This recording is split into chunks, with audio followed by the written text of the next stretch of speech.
الرحمن الرحیم۔ اگر نماز کے دوران وضو ٹوٹ جائے تو کیا دوبارہ وضو کر کے نماز وہاں سے شروع کریں گے کہ جہاں پر وضو جو ہے وہ باطل ہوا، یا نئے سرے سے نماز پڑھیں گے؟ بہت سارے لوگ یہ سمجھتے ہیں کہ جس طرح غسل میں اگر غسل باطل ہو جاتا ہے تو پورا غسل کرنا نہیں پڑتا، وہاں سے آگے جو ہے وہ آپ اعضاء جو ہے وہ دھو لیں تو آپ کا غسل ہو جاتا ہے۔ لیکن نماز میں ایسا نہیں ہے۔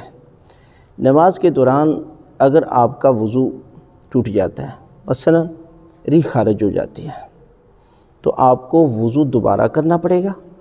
اس میں طہارت کی ضرورت نہیں ہے، صرف آپ چہرہ اور بازو اور سار اور پاؤں کو مسح کر لیں جس طرح وضو کیا جاتا ہے طہارت کے بغیر۔ تو اس کے بعد جو ہے وہ آپ مکمل نماز پڑھیں گے۔ مثلا دوسری رکعت میں آپ کا وضو باطل ہو گیا تو آپ کو شروع سے لے کر آخر تک نماز پڑھنی پڑے گی۔ لہذا اس مسئلے کو یاد کریں کہ آپ کو نماز جو ہے وہ پوری دوبارہ پڑھنی پڑے گی۔